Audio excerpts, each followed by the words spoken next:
السلام عليكم، أنا رقية. اليوم جيت نشارك معكم القصة ديال كنتي ملكة. نتمنى تستافدوا منها وتكون لكم عبرة وما ديروش الأغلاط اللي درت أنا. ما عمرك أختي تمسي تخطبي لولدك ما يكونش باغي، خليه ياخد اللي بغا. ما عمركم ديروا الخطأ اللي درت أنا، حقاش تيقولك لي دارها بيديه يفكها بسنيه. هذا هو اللي وقع لي انا. وانا شفت هاد البنت هادي وبنت الناس والله يعمرها دار وعجباتني وقلت هي اللي غتكون كنتي. ولكن ولدي كان عينه في وحده اخرى، وانا بززت عليه باش ياخد هاد الملكه هادي. تبعوا القصه الاخر باش تعرفوا اشنو وقع الملكه وشكون كان السبب.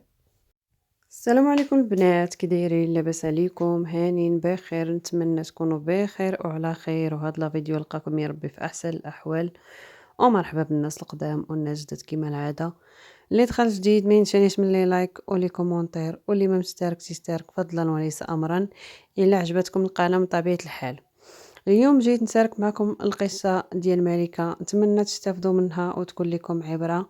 ونبداو بسم الله على بركة الله. اللهم صل وسلم وبارك على سيدنا محمد وعلى آله وصحبه أجمعين. هذه واحد البنت اللي عند الأهل ديالها، هي وجوج خوتها. هاد العائلة هذه ميسورة الحال، ما عندهمش ما خاصهمش، تبارك الله عندهم الخير ديالهم. المهم هاد البنت هادي قرات، وصلات خدات الباك ديالها. هاد ملكة كانت عجيز عليها النوع ديال الخياطة ديال الراندا تنبات، فاش تتنبت هذاك العقيق كتقاد الجلالب كتقاد كلشي. ولكن كانت تتد الخدمة من عند الخياطات، كانت تجيب الخدمة من عند الخياطات كتخدمها في الدار، وعاد تتبقى تشد هكا من عند هاد الخياطة ومن عند هاد الخياطة، وكتبقى تخدم وكتدبر على راسها. وكانت عجيزة عليها هاد المهنة هادي ديال الخياطة. المهم مالكة بعد شافها الاب ديالها عزيز عليها هاد المهنه هادي، وصافا هكا كتبقى تمشي عند هاد الخياطه تشد مع عندها بياسه، وتمشي عند هاد الخياطه تشد مع عندها بياسه، باش كتبقى تخدم ليهم هكا. اللي بغات تخدم ليها الرانده، اللي بغات تخدم ليها التنبات. المهم صافا هكا قال اش غندير. هو عنده واحد الكراج لتحت في الدار. داك الكراج ناض دارها لبنته مفاجاه. شنو دار؟ مشات تقدا ليها الماكينه ديال الخياطه، وتقدا ليها كاع التواب، وتقدا ليها المهم كاع داكشي اللي كيخص الخياطه، الماكينات وداكشي ديال الحرير التواب، ما خلا ما جاب ليها. قاد ليها داك الكراز، قاد ليها في دوك المواكن، ستف ليها داك الثوب وداكشي اللي جاب ليها، دار ليها واحد الكليشه هكا لا جاو الكليان يجلسوا فيها. المهم قاد ليها داك الكراز ردوه ليها تبارك الله ما شاء الله غزال. ملي جات مالكة صافت هداك الشيء وراها، قال لها بنتي هانتي انا راه صفتك عزيزه عليك هاد المهنه هادي، وكتبقاي معذبه وكتمشي عند هاد الخياطه تعطيك بياسه، كاين اللي ما كتعطيكش. انا ملي شفتك هكا بنتي ها هي انا درت لك هاد المصاريع ديالك، وبقاي خدامه فيه هنايا في داركم بعدا. كاين ما تبقايش قال لها ديما، قال لها واقفه على عباد الله، هادي تعطيك هادي ما تعطيكش. صافي فرحات مالكة بهاد الشيء اللي دار ليها الوالد ديالها، فرحات عنقاتو، بقات كتبوش فيه وقالت لي شكرا بابا. والله قالت ليه لا صراحة، قالت ليه لا فرحتيني. المهم ولات خدامة مالكة في هداك الكراج، وهي تبارك الله عندها الخدمة ديالها متقونة ومسهورة. هي واخا كانت كتشد الخدمة من عند الخياطات، كانوا تيشكروا الخياطة ديالها وداك التنبات ديالها، كانت الصراحة تيشكروها بزاف. المهم ملي دارت هداك المحل تسهرات مالكة، ولا كيجي عندها بنادم بزاف وكيجيب ليها الخدمه. ها اللي باغيها تصايب ليه ديك الزلابه هكايا دوبياش، ها اللي باغاها تصايب ليها القفطان بالراندا، ها اللي باغاها تصايب ليها تكسيطه بالتنبات. المهم ولا عندها الكليان بزاف، ولات مسهوره. سيريا يوم سيريا غد، واحد النهار وجات عندها هاد الحاجه رقيه. هي من الناس اللي كيخيطوا عند مليكه، ديما كتجي عندها هكا بغات تصايب ليها شي قفايتين كتجيبو عند مليكة، بغات تصايب شي جليليبه كتجيبها عند مليكة. المهم مليكة كتعامل مع هاد الحاجه الزرقيه مزيان، كتقاد ليها الخياطه مزيان. هاد الحاجه الزرقيه كتعجبها الخدمه ديال مليكة. صافي بقات هكاك سيريا يوم سيريا غد. هاد الحاجه الزرقيه واحد النهار جات عند ملكة، قالت ليها الصراحة، قالت ليها أنا قالت لي راني شفتك بنت الناس وتتعجبيني وراكي عارفة، قالت لي ديما كنجي عندك انتي وما عمري ما بدلتك، وقالت لي راه عجبتيني، قالت ليها الصراحة وما كرهتكش تكوني كنتي. قالت لي راه عندي غير واحد الولد تانايا، راه عندي غير ولد واحد اللي طلعت بيه من هاد الدنيا، وقالت ليها ما كرهتكش تولي كنتي. قالت ليها مالكة، وقالت ليها لكان في المكتبة خالتي، لكان قالت ليها في المكتب ماشي مشكل، المهم قالت ليها جي لدارنا ويكون خير. داكشي اللي كاين. هاد الحاجة رقية مشات من عند مليكة الغد ليه تقدات داكشي اللي تيتقداو الناس هكا في الخطبة، وجابتو وجات عند الاهل ديال مليكة. جات بوحدها، ما جابت معاها العريس. وهي تقول ليها الام ديال مليكة وفين هو العريس؟ قالت ليها هو ماشي مشكل، قالت ليها راه انايا جيت الام ديالو راه فيا الكفايه، ماشي مشكل لا ما جاش العريس، المهم جيت انا. وهي تقول لها مالكه هو لا خالتي راه خاص ولدك يجي تا هو ونشوفوا واش موافق، واش قابل ولا ما قابلش، وخاصو يشوفني وخاصني نشوفه. قالت ليها انت يا بنتي، انا قالت ليها راني وريتو تصويرتك في التليفون وها جبت لك التصويره ديالو وها انت شوفي وملحي عينيك. قالت ليها مالكة واش هو بعدا موافق؟ قالت ليها لا يكوني هانيه بنتي، راني وريتو التصويره ديالك وراه عجبو الحال وراه موافق. ايوا قالت لي هادشي اللي بغينا خالتي، قالت لي راه خصنا نعرفوا واش بقايا باغي ولا ما باغيش، ما يمكنش تبزز على شي حد شي حاجه. قالت لي لا بنتي غير كوني هانيه. المهم خطبات مالكة، صافي دوجو الكلمه، داروا حدوا الوقت ديال العرش. المهم جا نهار العرش عادة مالكة سافت العريش. المهم داروا داك العرش، مالكة فرحانة، ولكن تتشوف الراجل ما بحال ما عاجبو حال، بحال ما على بالوش، بحال مالكة حسات بلا الراجل راه ما عاجبوش الحال. راكم عارفين الوحدة كتعرف بلا الراجل اللي كان عاجبو الحال راه عاجبو، ما عاجبوش راه ما عاجبوش، راه باين داكشي. المهم قالت مالكة صافي كلها غير حسمان ولا شي حاجة معليش. المهم دازت الايام داز داك العرش. ايوا السيد ما كيتعاملش مع ملكة مزيان، ما كيتعاملش معها مزيان، ما عطيهاش وقت، ما كيعمرش معاها. المهم ديما منخلها ما كيعطيهاش وقت. ملكة بقات عايشه هكاك، وهي واخا هكاك كانت بنت الناس وكانت ظريفه والله يعمرها دار، وهي ما كانش عليك بشي زين، ما كانش تبارك الله، كان عندها حق حتى هي في الزين. صافي. المهم بقات عايشه مع الراجل هكاك، عايشه مع عدوشتها كتعامل معها مزيان. قالت لها ستي يا بنتي، قالت لي انا ما غاديش نضيعك، انتي عزيزه عليك هاد المهنه هادي ديال الخياطه والرانده، انا قالت لها غادي ندير لك محل تحت عندي في الدار، وبقاي قالت لها خدامه فيه بس تبقاي قالت لها معمره وقتك وتبقاي فرحانه. داكشي اللي قالت لها عدوزته هو اللي دارت ليها. حقولات لي هذاك الماكن وداك السلعه اللي كانت عندها دارتها ليها النيت في الكراج عند عدوزتها حتى هي، وصافي ولات ملكه خدامه عاوتاني في دار راجلها. المهم ما تبدلات ليها حتى حاجه، كانت عدوزتها عند الكلمه ديالها. المهم دازت الايام، ملكه خدامه. المهم كتمشي الخدمه ديالها بعد ما كتوجد الماكله لراجلها، كتجمع دارها، قايمه بالواجب ديالها وديال دارها وديال راجلها على اكمل وجه.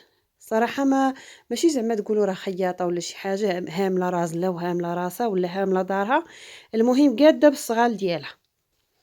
صافي دازت الايام كما قلت لكم، داز على الجواز ديالهم عام، خرجات ملكه تتولد، ولدات البنيه سيريا يوم سيريا غد، كما العاده معاقه مع داك الراجل هكا في المشادات، ديما ما مقادينش، ديما كيبقاو هكا يتناقصوا مع بعضياتهم، خطره هاضرين خطره ما هاضرينش. المهم راكم عارفين ما خفاكم، راه ضروري تيكون خلا حاضر صداع ساعات ولا خطره الواحد تيكون مزيان خطره مصادع، والحمد لله على كل حال. بقات هكاك مالكة، ما صافي ولفات على داك السيستم تاع رازلها، ما بقاتش كتعمر معاه. اش خلى داك بغا يهضر معاها مرحبا، ما بغاش يهضر معاها مرحبتين، غادي على داك السيستم، غاديه مقابله خدمتها مقابله بنيتها. بخير ما عدوزتها ملخّلة الراجل ما عاطيه سبق، صافي ملي تا هو هي ما عاطيه سبق حتى هي الصراحة ما دايراش في راسها، صافي كيما قلت لكم دازت تاني المدة ديال عامين ديال المهم 3 سنين، الدرية اللي ولدات على عام عقبة خرجت تتولد من مورا عامين، عاوتاني ولدات وليد، هاد الوليد هذا اللي غنقول لكم على داز المدة ديال 6 أشهر بالضبط فاش غتوقع الواقعة. هاد مالكة هادي عندها خوها بغا يدير العرش، خاطب واحد بنت الناس، قالت ليه مالكة انا قالت لي غادي نقوم بهادشي ديال العرش ديال مراتك، غادي نخيط لك كاع هادشي ديال الداج ونخيط. المهم خوها مشات معاه تقداو داكشي اللي غادي تقداه، هي اللي اختارت ليه التواب ديال الزلابه وديال القفطان وديال التكسيطه. المهم كاع داكشي اللي كيختاروا هكا العروسه خداتو هي تواب وقالت لي غادي نخيطو لك على يدي، وخدات من طبيعه الحال الام ديالها حتى هي خيطات لعدوزتها، خيطات لخوها زبادور بديك السلهام ديالو، الاب ديالها تا هو خيطات ليه. المهم كاملين صايبات ليهم، قالت لي هادشي غادي نخيطو على يدي انا. المهم بقات هي مقابله داكشي ديال الخياطه كتخيط وفرحانه وكتوجد لخوها. صافي العرش ما بقى ليه والو، صافي بقات العرش ديك 4 ايام هكاك، صافي كملات هي داكشي ديال الدهاج ديال مرت خوها ديال عدوزتها ديال امها، خيطات ليها حتى هي داكشي اللي غتلبس في العرش. المهم فرحانه بحال اليوم والغد ليه العرش ديال خوها الحنه. اشنو دارت داك النهار؟ ناضت عدوز مالكه الحاجه رقيه قالت ليها شفتي اش غديري؟ قالت ليها انا غادي نمشي لعندكم لداركم باش نعاون ماماك، وانتي قالت ليها بقاي هنايا سيري، قالت ليها الحمام وقالت ليها وسيري عند الكوافوره قادي حالتك وخلطي عليا في العشيه. قالت ليها مالكه صافي واخا. مسات الحاجه رقيه لدار مالكه باش تعاون الوالده ديالها. مالكه بقات في الدار، اشنو دارت؟ جمعات الدار قادات، مشات للحمام، جات من الحمام تغدات، مشات عند الكوافوره، جات شويه معطله من عند الكوافوره، كانت هي ناويه تمشي لدارهم في العشيه. صافي ملي جات معطله جات عيانه، اشنو دارت؟ عيطات لماماها قالت ليها انا قالت ليها راني جيت بحرا يلا جيت مع الكوافوره وراني جيت عيانه، شتي اش غديري؟ حتى الغدا وغادي نجي عندكم في الصباح. هضرات مع امها ومع عدوزتها، قالت ليهم راني جيت عيانه ودابا راه غادي نبات هنا حتى الصباح ونجي عندكم. صافي هذه هي الهضره الاخره ما بين مالكه وعدوزتها امها. صافي من هنا ما تلاو سمعوا الصوت ديالها. صافي الغد ليه ناض راز الملكه كيعيط الهل ملكه تيقول ليهم واش ما جاتش عندكم ملكه؟ واش ما سفتوهاش؟ راني نط، راه فيقني غير الدري تيبكي، راني نط ما شفتهاش، وراه ما كاينيش حوايجها، ما كاين الذهب ديالها، ما كاين التكاص ديالها. قال لهم حتى من المواكن قال ليها ديال الخياطه وداكشي ديال الثوب راه حتى شي حاجه ما كاينه. واش ما جاتش عندكم؟ اويلي قال لي علاش جات عندنا؟ وهي قال لي راه هضرت معانا البارح قالت لينا راه ما نجي حتى الصباح. صافي الناس تصدموا، عقبوا حبشوا داكشي ديال العرس اجلوه، عيطوا للتريتور عيطوا للنقافات. المهم اجلوا داكشي، قالوا لي حنا راه وقع عندنا مشكل، من بعد سيمانه ان شاء الله نشوفوا بنتنا شنو واقع ليها عاد نكملوا هادشي ديال العرس. صافي مشاو تيجريو كيفاش تيقلبوا ما خلاو فين قلبوا، فين مشات مالكه غبرات عليها الارض، برات عليها الارض ما لقاوهاش. عيطوا للبوليس، جاو البوليس تيقلبوا وصابوا السيده حتى حاجه ما كاينه ديالها، كل شيء حتى حاجه ما كاينه، كاع داكشي ديالها ديال الخياطه، الحوايج ديالها، المواكن، داك الكراج لقاوه تيسقلي والو، واش لقاو فيه شي بياسه ما كاينه حتى شي حاجه. كيفاش السيده واش بيتها كترحل؟ صافي السيد قال لهم انا رافقت ما شفتهاش ما كايناش. صافي دازت هكايا واحد 3 ايام على هاد الاختفاء ديال الملكه. اشنو غادي يلقاو؟ واحد الناس دايجين غير غاديين هكا من واحد الطريق بانوا ليهم واحد المواكي، عيطوا للبوليس. جاو البوليس اشنو صابوا في دوك المواكي؟ لقاو ملكة هي اللي مقرضة في داك المواكي. داوها لهاديك البلاصة المستودع ديال الاموات، عيطوا للاهل ديالها. المهم جاو سافوها، عرفوها بالله هي هذيك البلاصه فين لايحين الجثه. لقاو وحدها بحال واحد الحافير كبير. داك الحافير كبير فيه داكشي محروق، بحال شكل شي رحيل محروق ومليوح في داك الحافير. صافي لقاو داكشي، هذاك الشيء واخا تحرق، راكم عارفين الحديد داكشي ديال الماكن وداكشي تيبقى هكا باين. تحرق داكشي ديال الثوب وداكشي اللي غادي يتحرق، وما داك الحديد راه واخا تيتحرق تيبقى هكا واقف وتتعرفي شنو. المهم عرفوا بالله هذاك الشيء راه ماكن ديال الخياطه. عرفوا بالله راه مالكه هذيك. صافي اتجهوا الانظار للراس الملكه، هو قال لي غادي يكون السبب في هادشي. ملي هضروا معاه اشنو وقع؟ صافي عرق راسو، حشل ما عنده ما غادي يدير. اشنو دار؟ عاوتاني جات واحد المكالمه للبوليس من لافاز ديال الطوموبيلات، ديال الغسيل ديال الطوموبيلات. عيط ليهم واحد السيد قال لهم اجي، وراه واحد السيد راه عنده بحال ديك الهوندات الكبار. قال ليه راه جا عندنا وراه غسلنا ليه الطوموبيل وراه صبنا فيه الدم. قال لي ملي شو قلنا، قال لنا راه كانت عندنا واحد الذبيحه وراه اجيت نغسل الطوموبيل. جاو البوليس سدوا داك مول الهوندا، داروا تحاليل لداك الدم، لقاوه ديال الملكه. السيد اعترف تا هو، قال لهم اجي غادي نعاود لكم، انا راه ما في راسي ما يتعاود. راه السيد على راس الملكه قال لهم هو اللي قال ليه، كان عيط ليا وقال لي اجي راني بغيت نهز واحد الرحيل، وانا قال لي راه ما هزيت معاه ما حطيت معاه، راه ما في راسي ما يتعاود. هز داكشي قال لي ديال الرحيل ديال الماكن وداكشي ديال مارتو. قال لي راه بغيت نرحل هادشي ديال مارتي. قال لي صافي شارجو داكشي في الهوندا، وقال لي يلا نلحقوه لواحد البلاصه. المهم قال لي انايا جيت داكشي وجدت معاه مسينا. قال لي غادين حتى البلاصه، قال لي فين لقيتو داكشي محروق. قال لي لحقنا تما، حط داكشي قال لي قال لي شي مواكيم ولاو قليل كحلين، انا ما عرفت شنو فيهم. قال لي جي زيد لحدا داك الحافير، لحقنا قال لي حنا داكشي ديال السلعه داك المواكن وداكشي داك الحافير. قال لي كب عليه ليسانس، قرع فيه الوقيده، حرق داكشي. قال لي رجع عندك المواكي. جبت قال لي البالا والفاس، قال لي اجي هبط تحفر معايا. قلت ليش بغا نحفر معاك انا؟ ليش شنو؟ قلت لي انا هادشي رحيل.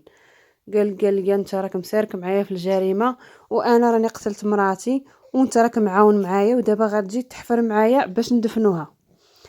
قال لك انا قلت لي انا معاك بالله والصرع، وانا ما عارف والو، وما غاديش نتفق معاك في هذه الجريمه، انا ما عارف والو. انا قلت لي الرحيل راني هزيت معاك الرحيل باش نولي معاك في جريمه ما عندي ما ندير بك.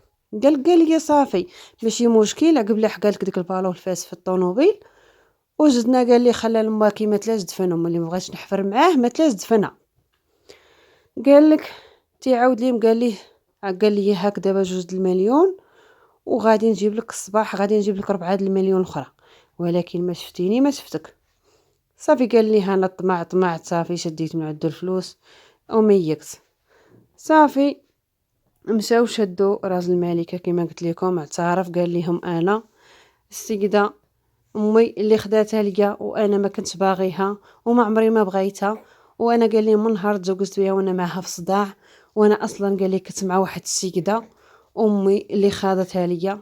هادشي علاش قال لي انا راه بقيت تا لقات الفرشه فاش مشات امي عند الاهل ديالها، قلت هذه هي الفرشه ديالي وصفيتها ليها. هادشي اللي كان. المهم ها نتوما تشوفوا الاخر ديال الله يستر الزواج.